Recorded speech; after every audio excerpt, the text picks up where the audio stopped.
Hai Pips, welcome to Indie TV di program Indie PR. People React.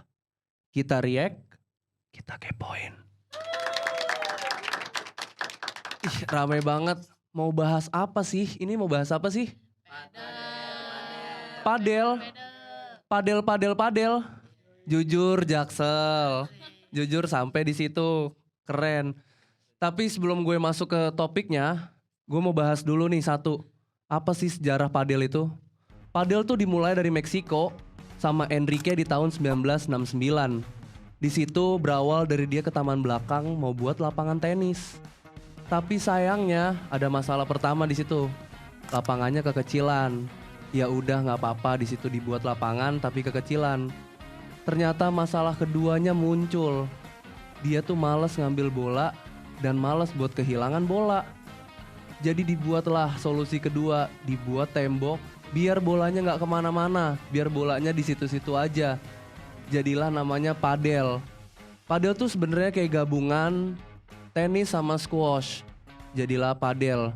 Oke, lanjut ya. Kenapa sih padel sampai segede ini di Indonesia, sampai menjamur di mana-mana terutama di Jakarta? Awalnya padel itu berkembang di Bali oleh orang Argentina dan Spanyol, namanya Bali Padel Academy. Yang baru berlanjut ke Jakarta, yang pertama itu di Rakwet Padel Club Cilandak, dan yang kedua itu di PIK 2.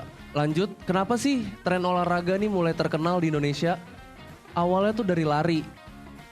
Kalian tuh pasti ngerasain juga gimana sih rasanya kalian nge-story Strava, suka-suka lari, suka-suka olahraga.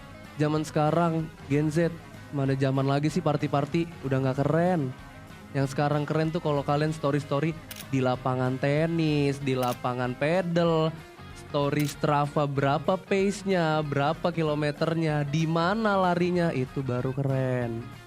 Udah gak zaman lagi yang rusak lambung. Nah, di sini timbul masalah baru. Kenapa? Karena olahraga-olahraga sekarang malah dibilang FOMO-FOMOan. Dan di sini gue bakal ngeliat reaction orang yang ngomong kalau olahraga itu FOMO. Apa sih modal main pedal? Olahraga khusus orang tajir ya? Hush, kata siapa? Nih, raket aku cuma 5 juta, sepatu 2 juta, baju 1 juta, celana 1 juta, lagi 1 juta. Gila, duit semua tuh. Kalah, ini mah olahraga buat kaum FOMO, eksis-eksisan doang aja. Sorry bre, formnya salah tuh. Ikatan pedalnya taruh di tangan, lo malah di leher, ngapain? Jatuhnya kayak ngalungin plosa. Orang yang memulai habit positif kok dinyinyirin? Harusnya tuh diapresiasi. Ada orang yang pergi ke gym padahal baru 30 menit angkat beban. Aduh, kalau cuman ngomongin pedal atau olahraga itu FOMO. At least. Mereka yang FOMO itu olahraga. Lo yang ngeliatin ngapain? Diem doang kan di rumah? Cuma bisa ngeliatin sama nambah nggak jadi ya. Sorry. Itu nggak nyampe. Terus lanjut ke masalah yang kedua. Gimana sih caranya sekarang pedal nih bisa stable di Indonesia? Gak cuman olahraga yang FOMO aja. Kita berkaca dari negara lain yaitu Swedia.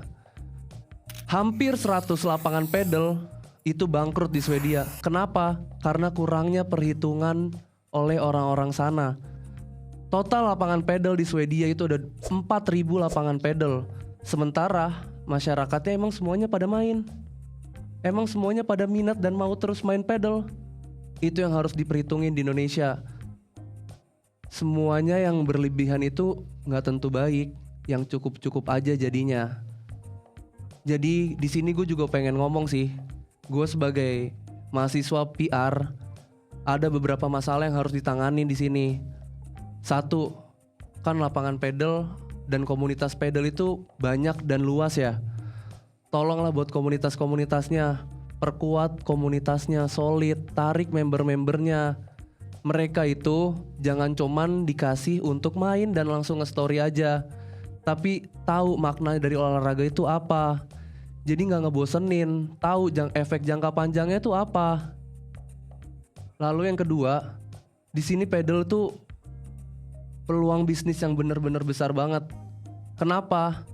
Karena dari lapangannya aja udah disewain, itu udah peluang bisnis pertama. Yang kedua, pasti ngebuka lapangan kerja baru.